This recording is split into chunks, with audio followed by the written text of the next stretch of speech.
పాల్గొంటున్నటువంటి వేదిక మీద ఉన్నటువంటి భారతీయ జనతా పార్టీ జిల్లా అధ్యక్షులు, అదేవిధంగా భారతీయ జనతా పార్టీ నాయకులు, రైతు నాయకులు, అదేవిధంగా మీడియా మిత్రులందరికీ కూడా నా యొక్క నమస్కారాన్ని తెలియజేసుకుంటూ, పసుపు బోర్డు ఏర్పాటు కావడానికి పసుపు బోర్డు ఈ జిల్లాలో ప్రధాన కార్యాలయాన్ని కేంద్ర ప్రభుత్వం ఏర్పాటు చేయించడానికి 2019 ఎన్నికల సందర్భంగా ఆ రోజు పోటీ చేసినటువంటి ఇప్పుడున్నటువంటి గౌరవ పార్లమెంట్ సభ్యులు అరవింద్ ధర్మపురి గారు ఆ రోజు ఎన్నికల సందర్భంగా దాదాపు 178 మంది రైతులు పసుపు బోర్డు కావాలనే సంకల్పంతో ఈ ప్రాంత రైతులందరూ కూడా నిజామాబాద్ జిల్లాతో పాటు నిర్మల్, జగిత్యాల జిల్లాలకు సంబంధించిన రైతులందరూ కూడా పసుపు బోర్డు కోసం నామినేషన్లు వేసి పసుపు బోర్డు సాధించాలని తపనతో వాళ్ళు పడ్డటువంటి ఏదైతే శ్రమ ఉందో దాన్ని గుర్తించి అప్పుడు ఎన్నికల్లో నిలబడ్డటువంటి మా గౌరవ పార్లమెంట్ సభ్యులు అరవింద్ ధర్మపురి గారు, రైతులు అనేక సంవత్సరాలు కష్టపడుతున్నారు, ఒక ముఖ్యమంత్రి కూతురు ముఖ్యమంత్రి సాధించలేకపోయిండు, కానీ మనం సాధించాలన్నటువంటి సంకల్పంతో ఎట్టి పరిస్థితుల్లో కూడా మన హాయంలో పసుపు బోర్డు తీసుకురావాలా, ప్రజలు మనల్ని గెలిపిస్తే, మీరు గెలిపిస్తే తప్పకుండా నేను పసుపు బోర్డు తీసుకొస్తా అని చెప్పేసి ఆయన బాండ్ పేపర్ రాసిస్తా అని చెప్పి అన్న రోజు, ఆ రోజు ఎన్నికల కంటే 3 రోజుల ముందు అన్న రైతులకు మన పసుపు బోర్డు సాధించాలంటే ఏదో ఒకటి ఇక్కడ రాసివ్వాలా, రాసిస్తే కేంద్రం పైన ఒత్తిడి తీసుకురావడానికి మనకు అవకాశం ఉంటుంది, కాబట్టి మనం రాసి ఇవ్వాలనంటే ఆ రోజు నేను జిల్లా అధ్యక్షుడిగా ఉండి వద్దు అని చెప్పాను. కానీ ఏదో రకంగా మన పసుపు బోర్డు సాధించాలనే ఆలోచనతో వారు పసుపు బోర్డు నేను తీసుకొస్తా అని చెప్పేసి బాండ్ రాసిచ్చి ఆ బాండుని ఏ రైతు సంఘం దగ్గర రాసివ్వలే, ఏ రైతులు వచ్చి అరవింద్ గారిని రాసివ్వమని చెప్పలే, కానీ వారు రైతుల పట్ల ఉన్నటువంటి చిత్తశుద్ధి సంకల్పంతో రైతులకు బాండ్ పేపర్ రాసి ఎన్నికల కంటే పోలింగ్ కంటే 2 రోజుల ముందు దాన్ని సోషల్ మీడియాలో రిలీజ్ చేయడం జరిగింది. తర్వాత వారు అనేక ప్రయత్నాలు చేసిండ్రు. ఇక్కడ నుంచి రైతులను తీసుకెళ్లి ఢిల్లీలో సమావేశపరచడం, అదేవిధంగా అగ్రికల్చర్ మినిస్టర్ని, కామర్స్ మినిస్టర్ని, హోంమంత్రి గారిని, ప్రధానమంత్రి గారిని ఎన్నిసార్లు ఈ పసుపు బోర్డు ఏర్పాటు గురించి కలిసిండో ప్రత్యక్షంగా అంత ఉన్నటువంటి వ్యక్తిగా నాకు తెలుసు. ఆయన పడ్డటువంటి కష్టం, ఆయన తిరగని క్యాబినెట్ మినిస్టర్ ఛాంబర్ లేదు, అందరి దగ్గర తిరిగిండు, అనేక మంది మేధావుల దగ్గర తిరిగిండు, అనేక మంది ఎక్స్పర్ట్తో సలహాలు తీసుకున్నాడు. ఆయన లిటరేట్ కానీ ఆయన ఫైల్స్ కానీ అన్నిటి మీద పసుపు కొమ్ములు కొట్టించుకొని పసుపుకు ఒక బ్రాండ్ అంబాసిడర్గా మారిండు. గతంలో ఎప్పుడు కూడా పసుపు గురించి ఇంత చర్చ జరగలే. ఆయన పసుపు గురించి ఇంత చేసినప్పటికి కూడా ఇక్కడ ఉన్నటువంటి గత ప్రభుత్వం ఏ రకంగా ఆయన మీద దాడులు చేయించిందో మనమందరం చూసినాం. వాటన్నిటిని కూడా లెక్క పెట్టలేదు. నా రైతుల కోసం నేను ఎట్టి పరిస్థితుల్లో పసుపు బోర్డు సాధించాల సంకల్పంతో పనిచేసిన తర్వాత ప్రధానమంత్రి గారు ఆశీర్వదించి అరవింద్ గారు మీరు పడ్డ కష్టాన్ని గుర్తించి నేను పసుపు బోర్డు ఇస్తా అని చెప్పి మన తెలంగాణకు వచ్చి 4వ తేదీ 2023 ఆ రోజు మహబూబ్ నగర్లో పసుపు బోర్డు ఇస్తున్నాను, పసుపు బోర్డు అనౌన్స్ చేసి ఆ రోజు ప్రధానమంత్రి ఈ ప్రాంత రైతుల, ఈ దేశ రైతుల చిరకాల వాంఛ నెరవేర్చడం జరిగింది. ఆ తర్వాత మళ్ళీ ఎన్నికల కంటే ముందు ఆ మీటింగ్ జరిగినటువంటి 15-20 రోజుల తర్వాత నిజామాబాద్కి వచ్చి నిజామాబాద్ రైతుల సాక్షిగా నేను పసుపు బోర్డు ఇచ్చాను, మళ్ళీ ఎన్నికల తర్వాత పసుపు బోర్డు కేంద్ర కార్యాలయాన్ని నిజామాబాద్లోనే ఇస్తానని చెప్పి పసుపు రైతులకు భరోసా కల్పించినటువంటి చరిత్ర నరేంద్ర మోడీ గారిది. మన గౌరవ పార్లమెంట్ సభ్యుడు అరవింద్ గారిది. ఆ రకంగా పసుపు బోర్డు అనౌన్స్ చేసిన తర్వాత ఎన్నికలు అయిపోయినాయి. ఎన్నికలైన తర్వాత మళ్ళీ రెండవసారి కూడా పసుపు రైతులందరూ కూడా అరవింద్ గారిపై నమ్మకం ఉంచి ఆయన పసుపు బోర్డు సాధించిండు. మళ్ళీ రెండవసారి ఆయన గెలిపించిన తర్వాత నా బాధ్యత ఏంది, నేను పసుపు బోర్డు సాధించడమే కాదు ఈ కేంద్ర కార్యాలయాన్ని కూడా నిజామాబాద్లోనే ఏర్పాటు చేయించాలన్న సంకల్పంతో ఈ దేశంలో అనేక రాష్ట్రాల్లో పసుపు పండిస్తున్నారు. ఒక తెలంగాణలో 50,000 ఎకరాల పసుపు పండితే మహారాష్ట్రలో 2,10,000 ఎకరాల పసుపు పండుతుంది. తమిళనాడులో దాదాపు 60,000 ఎకరాల పసుపు పండుతుంది. ఆంధ్రప్రదేశ్లో 52,000 ఎకరాల పసుపు పండుతుంది. ఇంకా మధ్యప్రదేశ్లో పండుతుంది, ఒరిస్సాలో పండుతుంది, నార్త్ ఈస్ట్లో కూడా పండుతుంది. చిన్న రాష్ట్రమైనటువంటి మిజోరంలో కూడా 10,000 ఎకరాల పసుపు పండుతుంది. దేశంలో దాదాపు 7 లక్షల ఎకరాల పైచిలు పసుపు పండుతుంది. కానీ పసుపు బోర్డు ప్రధాన కార్యాలయం కోసం మహారాష్ట్ర పోటీ పడ్డది. మహారాష్ట్రలో అక్కడ గవర్నమెంట్ భారతీయ జనతా పార్టీ ప్రభుత్వం కూడా ఉన్నది. అదేవిధంగా తమిళనాడు రాష్ట్రంలో తమిళనాడు ఎన్నికల సందర్భంగా భారతీయ జనతా పార్టీ అక్కడ హామీ ఇచ్చింది, మేము పసుపు బోర్డు ఏర్పాటు చేస్తామని చెప్పేసి. ఆ రెండు రాష్ట్రాలు పోటీ పడ్డప్పటికి కూడా మన ఎంపీ గారు ఈ ప్రాంతంలోనే పసుపు బోర్డు కేంద్ర కార్యాలయాన్ని ఏర్పాటు చేయించాలనే సంకల్పంతోనే 2 నెలలు ఢిల్లీలోనే ఉండి మొన్న ఏదైతే సంక్రాంతి సందర్భంగా జనవరి 14వ తేదీన నిజామాబాద్నే కేంద్రంగా నిజామాబాద్లోనే కేంద్ర కార్యాలయం దేశం మొత్తానికి కేంద్ర కార్యాలయాన్ని నిజామాబాద్లోనే ఏర్పాటు చేయించినటువంటి ఘనత అరవింద్ ధర్మపురి గారిది. దానికి మొట్టమొదటి చైర్మన్ చేసింది ఈ ప్రాంత రైతు బిడ్డనైనటువంటి నాలాంటి సామాన్యమైనటువంటి రైతుకు అవకాశం కల్పించడానికి కారణమైనటువంటి వ్యక్తి అరవింద్ ధర్మపురి గారు.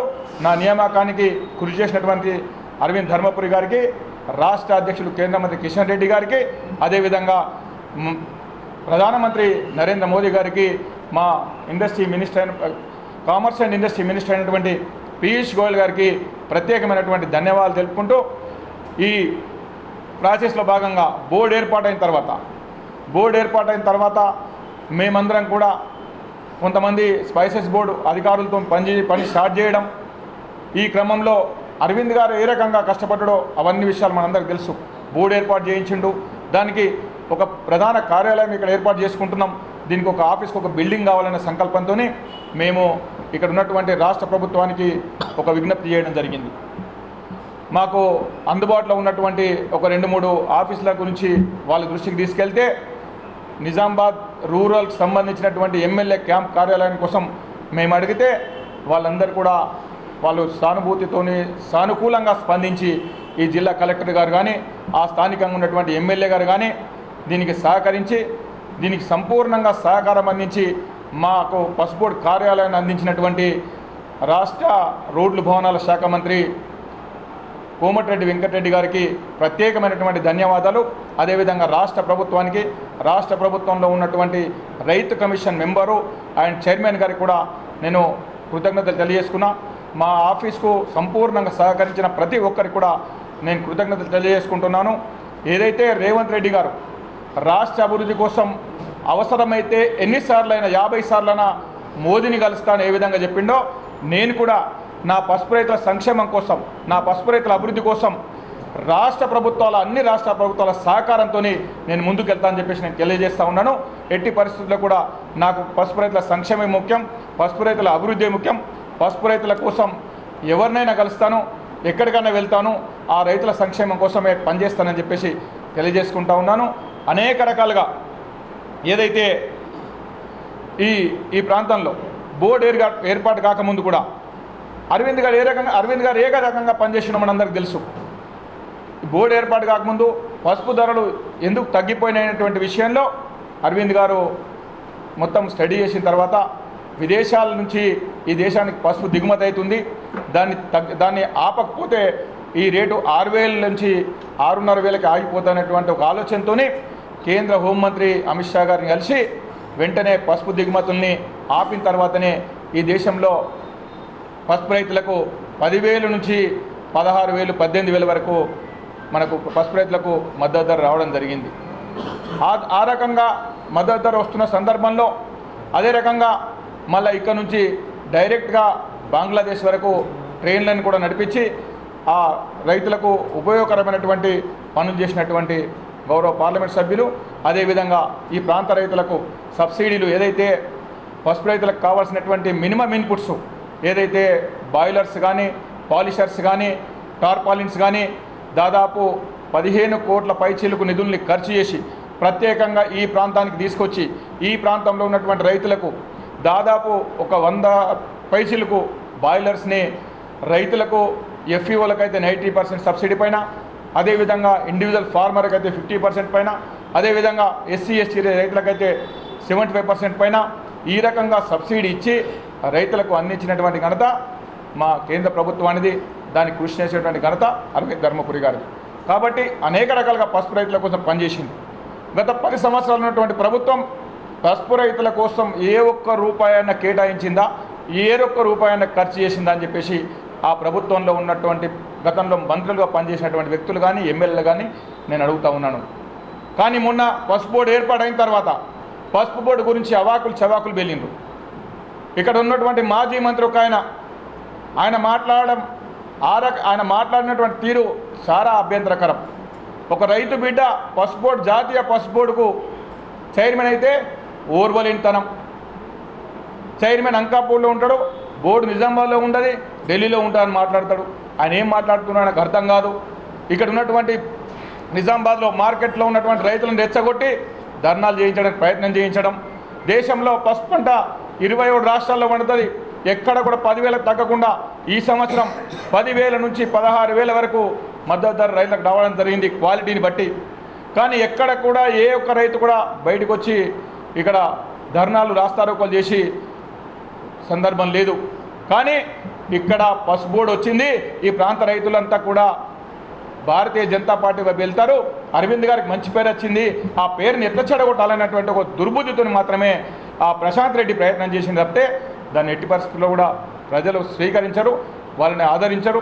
కాబట్టి నేను ముఖ్యంగా నిన్ననే ఇక్కడ ఉన్నటువంటి రాష్ట్ర ప్రభుత్వం మాకు సంపూర్ణంగా సహకరించి మా బోర్డు కేంద్ర కార్యాలయానికి ఆఫీస్ కోసము వాళ్ళ బిల్డింగ్ని ఇచ్చినటువంటి రాష్ట్ర ప్రభుత్వానికి నేను ప్రత్యేకంగా ధన్యవాదాలు తెలుపుతూ, దీనికి మాకు ప్రత్యేకంగా సహకరించినటువంటి రాష్ట్ర ఆర్ఎండ్బి మంత్రి కోమటిరెడ్డి వెంకటరెడ్డి గారికి, రాష్ట్ర ప్రభుత్వ అధికారులకు, రాష్ట్ర స్థాయిలో ఉన్నటువంటి జీఏడీ అధికారులు కానీ, అదేవిధంగా అగ్రికల్చర్ అధికారులు కానీ, అగ్రికల్చర్ మంత్రి కానీ అందరూ కూడా ఈ బోర్డు ఏర్పాటు సహకరించారు. భవిష్యత్తులో కూడా వారందరితో కలిసి నా పసుపు రైతుల సంక్షేమం కోసం నేను ముందుకెళ్తానని చెప్పేసి తెలియజేసుకుంటా ఉన్నాను. పసుపు బోర్డు ఏర్పాటు చేస్తా అని బాండ్ పేపర్ రాసిన తర్వాత 5వ రోజు నుంచే టీఆర్ఎస్ పార్టీ అప్పుడు అధికారంలో ఉండి మా తాతలు కలగన్నారు, మా తండ్రులు సాధించాలని తపన పొందారు.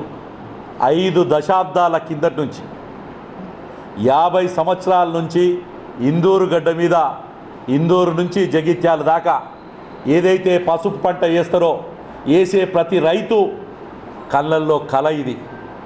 ఎంతోమంది రైతులు దీనికోసం మాలలేసుకున్నట్టు దీక్షలు చేసిరు, ఉద్యమాలు చేసిరు. 170 పైచీలుక రైతులు పార్లమెంట్ ఎలక్షన్లో పోటీ చేసి ఈ దేశాన్ని మొత్తానికి ఆకర్షించబడ్డది.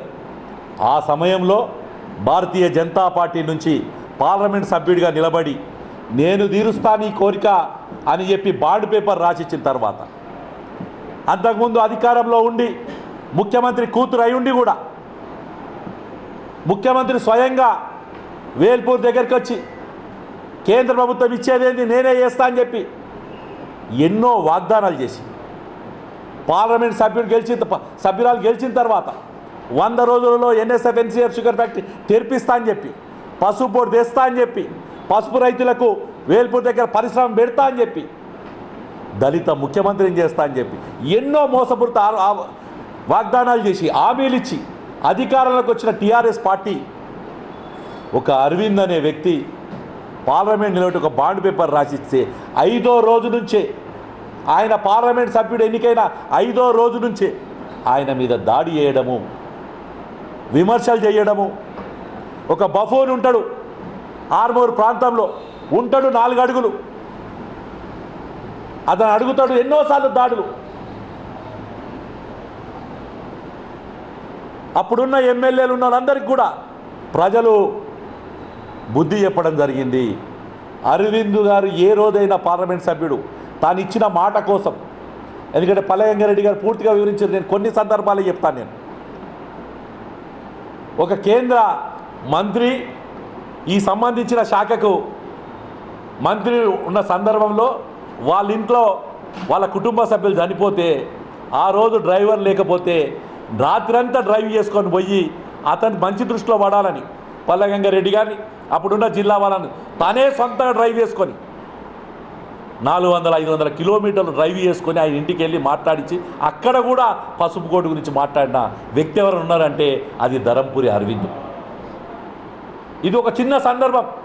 పార్లమెంట్లో ఏ మంత్రి ఎదురుపడ్డా, కేంద్ర మంత్రులు ఎవరు ఎదురుపడ్డా అరవింద్ చూడంగానే అరే పసుపు కోటు గురించి అడుగుతాడు రాబోయ్ అని చెప్పి, ఇది పార్లమెంట్ సభ్యులు.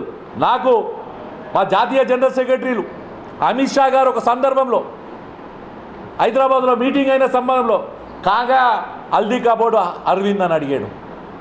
అంటే ఆయన తపన ఇక్కడ ఒకసారి అర్థం చేసుకోవాల్సిన అవసరం ఉంది. ఆయన ఏ విధంగా అయితే ధరంపురి అరవింద్ గారు ఈ పసుపు బోర్డు కోసం కృషి చేశాడో, పసుపు బోర్డును మహబూబ్ నగర్లో ప్రకటించి నిజామాబాద్కి వచ్చి దానికి కార్యరూపం తెలిసి జనవరి 14వ తారీఖు నాడు కేంద్ర ప్రభుత్వం నుంచి గజెట్ విడుదల చేస్తే కవితమ్మ ఎన్ని అవకలు చెవకలు వాళ్తుందంటే అడ్రస్ ఎక్కడుంది అని అడిగింది. కేసీఆర్ అడిగిండు, టీఆర్ఎస్ పార్టీ వాళ్ళు అడిగారు, వివిధ ప్రతిపక్షాలు అడిగారు. ఇలా అడ్రస్ ఏముందో స్పష్టంగా కూడా చెప్పారు.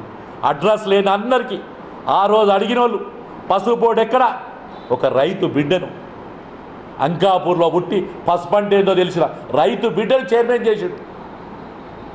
ఇందూరుకు రావడం అంటే ఏదో చిన్న విషయం కాదు. 30 ఏళ్ళు పసుపు బోర్డు లేదు ఈ దేశంలో, ఏ బోర్డు లేదు. అలాంటి బోర్డు లేని దగ్గర ఇవాళ ధరంపురి అరవింద్ బోర్డు తీసుకురావడం వల్ల ఇవాళ బీహార్లో ఒక బోర్డు ఏర్పడింది. దేశంలో ఈ బోర్డు తర్వాత 3-4 బోర్డులు వచ్చినాయి. మనం గుర్తు చేసుకుంటాం, భారత స్వతంత్రం కోసం ఎంతోమంది పోరాడిన వాళ్ళు ఉంటారు. కానీ మనం గాంధీ గారినో భగత్ సింగ్నో 2-3 గుర్తు చేసుకుంటాం. అలాగే ఈ పసుపు బోర్డుకు గుర్తుంచుకోవాల్సిన ఏకైక వ్యక్తి ఎవరన్నారంటే అది ధరంపురి అరవిందే. నేను మొన్న ఒక సందర్భంలో బీహార్ వెళ్తే అరే కాన్ సే ఆయా అంటే నిజామాబాద్ సే ఆయా, ఇందూర్ సే ఆయా అంటే अरे आपका पार्लियामेंट मेंबर, आपका सांसद जो काम किया है उस काम से हमारा पे लीची का एक बोर्ड बनाया అని చెప్పి ఇవాళ చెప్తున్నా. నేను ప్రతి ఒక్కటి ఇవాళ నేను టీఆర్ఎస్ పార్టీ నాయకులను అడుగుతున్నాను, ముఖ్యంగా కవితను అడుగుతున్నాను, ఇక్కడ ఎమ్మెల్యేలు చేసిన వాళ్ళు అడుగుతాను, మంత్రులు చేసిన ప్రశాంత్ రెడ్డిని అడుగుతున్నాను. 10 ఏళ్ళు ఈ రాష్ట్రాన్ని పరిపాలించారు మీరు, ఏం శాతకైంది పసుపు బోర్డు కోసం? ఒక్క రాయన్న తెచ్చేసి రా అని చెప్తున్నాను. వేల్పూర్లో ఎకరాలు తీసుకున్నారు, నందిపేటలో సెంచులు అన్నారు, ఏం చేసిర్రు అని అడుగుతున్నాను నేను. ఇవాళ అచ్చినోడి దగ్గర కమిషన్ల తప్పుడు కాదు, అరవింద్ గారు ఈ పసుపు బోర్డు ఏర్పాటు చేసినందుకు ఇక్కడ కూర్చున్నోలే కాదు, ఏ ఒక్క పసుపు రైతు దగ్గర ₹1 ఖర్చు పెట్టనీయలేదు. సొంత డబ్బులతోని పసుపు బోర్డు తీసుకురావడం జరిగింది, తిరగడం జరిగింది. ఎన్నో సమస్యలున్నా అవన్నీ పక్కకు పెట్టి, వ్యక్తిగత జీవితాన్ని కూడా పక్కకు పెట్టి, కేవలం పసుపు రైతులకు ఇచ్చిన మాట కోసం నేను ఈ మాట ఇచ్చాను, మాట తప్పద్దు. ఒకనొక సందర్భంలో పసుపు బోర్డు రాకపోతే నేను పునరాలోచించుకుంటానే ధైర్యంగా మాట్లాడిన వ్యక్తి ధరంపురి అరవింద్ గారు.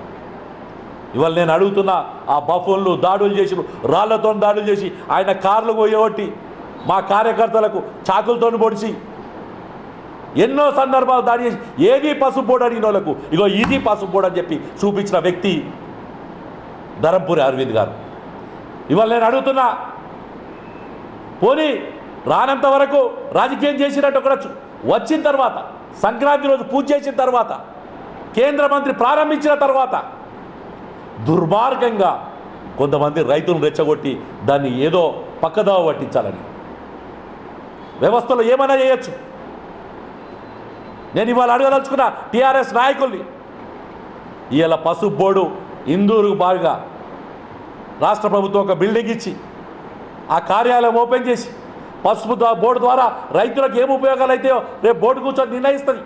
కానీ ఇచ్చిన మాట కట్టుబడ్డ, నిజాయితీ ఉంటే రా కవిత, రామ్మ నువ్వు రా, ప్రశాంత్ రెడ్డి, జీవన్ రెడ్డి, బాజిరెడ్డి, దాడులు చేసిన వాళ్ళందరికీ చెప్తున్నాను నేను. ఇవాళ ఎస్ అరవింద్ తీసుకొచ్చాడు. ధైర్యం ఉంటే వచ్చి అరవింద్ని అభినందించు. ఆ ధైర్యం ఉంటే రాజకీయాల్లో బాగుపడతారు. అంతేగాని రాళ్ళేసి రప్పలేసి ఆయన డిఫెండ్ చేయాలని చెప్పి రాజకీయంగా దిగజారుతనాలు చెయ్యొద్దని చెప్పి చెప్తున్నాను. ఇవాళ యావత్తు ఇందూరు పార్లమెంట్లో ఉన్న పసుపు రైతే కాదు.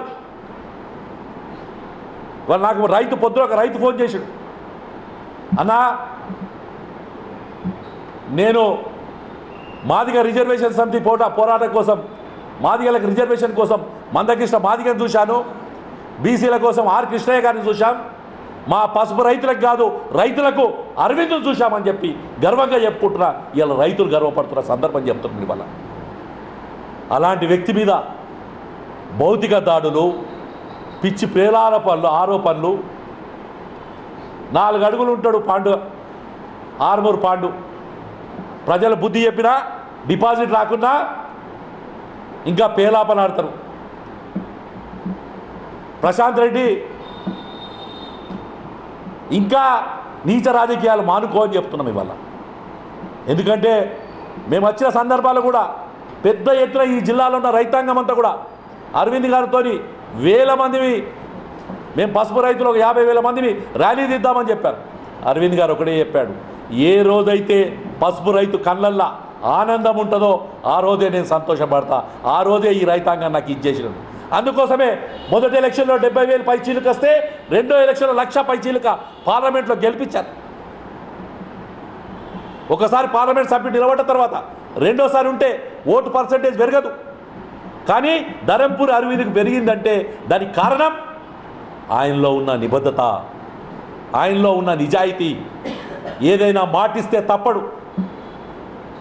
ఈరోజు ఆయన చేసిన ఈ విధానాన్ని ఏదైతే బోర్డు ఆఫీస్ కోసం కూడా ఎంతమంది దగ్గరికి చివరికి రాజకీయ జీవితాన్ని కూడా పణంగా పెట్టేందుకు సిద్ధపడ్డ వ్యక్తి ధరంపూరి అరవింద్ గారు. ఈ బోర్డు కోసం ముఖ్యమంత్రిని కలిశాడు, కార్యాలయం కోసం. ఈ బోర్డు కోసం మంత్రులను కలిశాడు, ఈ బోర్డు వెంకటరెడ్డి గారిని కలిశాడు. ఈ బోర్డు కోసం అందరినీ ఒప్పించాడు. ఆయన ఏ రోజు కూడా విభేదాలు పెట్టలే. ఆ రోజు కూడా ఎన్నో సంక్షేమ పథకాలు, ఈ ఇందూరు పార్లమెంట్కి రావాల్సిన ఎన్నో స్కీమ్స్, గిరిజనులకు సంబంధించిన కానీ దళితులకు సంబంధించిన స్కీమ్ తెస్తే అరవింద్కి పేరు వస్తుంది, అరవింద్కి పేరు వస్తుంది అని ఆ కవితను చూసుకుంటా ఈ ఎమ్మెల్యేలు, అప్పుడున్న ఎమ్మెల్యేలు వాళ్ళు దూరం చేయడం జరిగింది. ఇలా అడుగుతున్నాం, ఈ బోర్డు వచ్చిన సందర్భంలో కవితకు రాజకీయ నిబద్ధత ఉంటే టీఆర్ఎస్ పార్టీలో ఉన్న మాజీ ఎమ్మెల్యేలకు ఎవరికన్నా రాజకీయంగా నిజంగా కూడా పసుపు రైతుల క్షేమం కొడితే రండి, మాది తప్పైంది అని ముక్కు రాసి ధరంపూరి అరవింద్కు క్షమాపణ చెప్పి వారికి అభినందనలు చెప్పాల్సిందిగా నేను డిమాండ్ చేయడం జరుగుతుంది.